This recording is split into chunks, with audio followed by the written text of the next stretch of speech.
Ini dia 10 kesalahan bisnis gue yang jangan sampai terjadi lagi sama kalian. Gue anak umur 22 tahun yang mulai bisnis pertama gue di umur 18.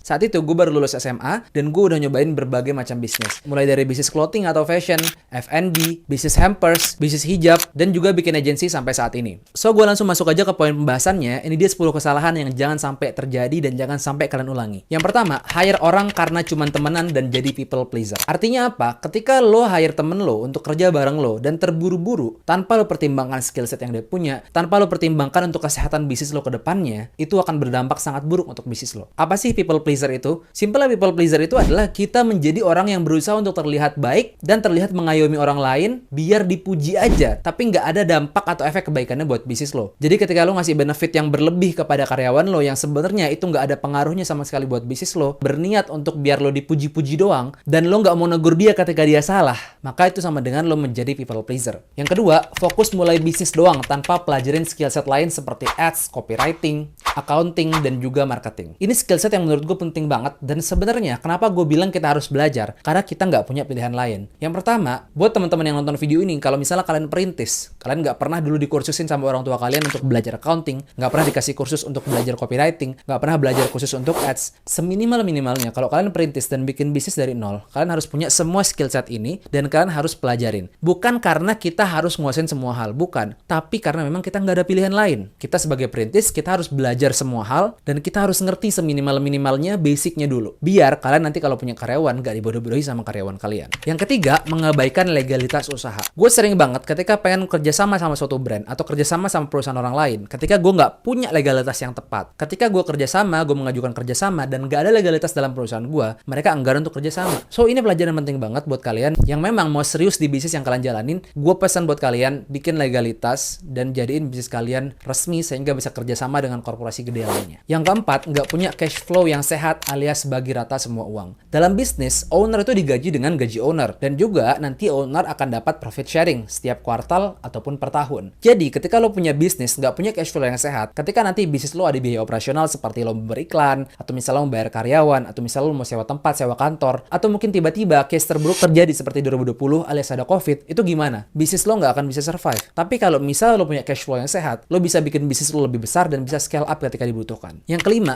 nyari partner berdasarkan teman tongkrongan doang. Ketika lo ngerasa pengen bangun bisnis dan temen lo yang lo ajak ini nggak punya skill set apapun, itu adalah teman lama lo yang lo baru ketemu, atau mungkin dia teman SD lo yang lama yang baru ketemu, terus lo berpikir, ayo bikin bisnis apa yuk, atau mungkin itu orang yang lo temuin tiap hari, tapi dia nggak punya skill set apapun, tapi lo ajak dia buat berbisnis, maka itu akan menghancurkan bisnis lo ke depannya. Karena nggak semua orang yang enak diajak ngopi, enak diajak bisnis. Tapi bisa jadi orang yang enak diajak bisnis, itu enak juga diajak ngopi. So, jadilah bijaksana dalam memilih partner. Yang keenam, nggak fokus ke value produk, tapi hanya fokus ke promo-promo aja. Ketika lo punya suatu produk, maka produk itu harus lo kasih nyawa. Artinya apa? Produknya harus lo ceritakan. Dia harus punya story di belakangnya. Kalau produk lo punya story, dia punya visi yang jelas, punya tujuan yang jelas untuk membantu menyelesaikan masalah orang, maka produk lo sama dengan punya produk yang bernyawa. Jadi harga bukanlah jadi masalah sama produk lo, dan orang pasti akan nyari produk lo tanpa ngeliat harganya. Yang ketujuh, mengabaikan bikin SPK di setiap kerjasama bisnis. Ini bukan terjadi sama gue doang, tapi banyak teman-teman gue yang di luar sana. Mereka bikin bisnis, mereka bikin perjanjian, mereka bikin pekerjaan lainnya tanpa SPK. Yang terjadi adalah ketika terjadi masalah atau persengketaan, nggak bisa diselesaikan dengan jalur hukum karena nggak ada hitam di atas putih. So, ini penting banget. Kalau misalnya perlu pakai materai, tanda tangan yang jelas, tanda tangan yang basah. So, lo bisa punya kerjasama yang sehat dan nantinya bisa saling percaya satu sama lain. Siapapun dia tetap pakai hitam di atas putih ataupun tanda tangan. Yang kedelapan, ngejalanin 5 bisnis dalam satu waktu. Ini hal paling bodoh juga yang gue rasa, dan gue ngerasa ini nggak akan gue lakuin lagi sampai gue bener-bener stable dan punya sistem di setiap bisnis gue. So, kalau misalnya lo mau bikin bisnis di berbagai sektor, di 5 industri sekaligus, seminimal-minimalnya lo udah punya capital, lo udah punya sistem, dan lo udah bisa punya orang yang bisa dipercaya untuk urus 5 bisnis itu. So, lo nggak urus semuanya sendirian. Yang kesembilan, ngotot ngerjain semuanya sendirian tanpa mau delegasi. Ketika lo egois, nggak mau ajak orang lain untuk kerja bareng lo, nggak mau berbagi untuk memberikan pekerjaan lo sama orang lain, maka itu artinya lo belum siap untuk punya skill manajerial dalam bisnis. Gue nggak nyuruh kalian untuk buru-buru hire orang, enggak. Hire ketika memang lo ngerasa siap dan ketika emang lo punya capital, ketika perusahaan lo emang udah punya cash flow yang sehat. Tapi di beberapa keadaan, lo perlu untuk delegasikan pekerjaan lo biar lo nggak selesain semuanya sendiri. Karena ada kalanya ketika lo bantu orang lain, bisnis lo akan terbantu juga. Dan ada kalanya juga ketika lo delegasi bisnis lo ke orang lain, semua akan berjalan dengan lebih baik. Dan lo bikin diri lo dikali 2, dikali 3, dan dilipat gandakan menjadi banyak orang, tapi punya output yang jelas. Yang ke-10 adalah nggak melibatkan sedekah dalam bisnis.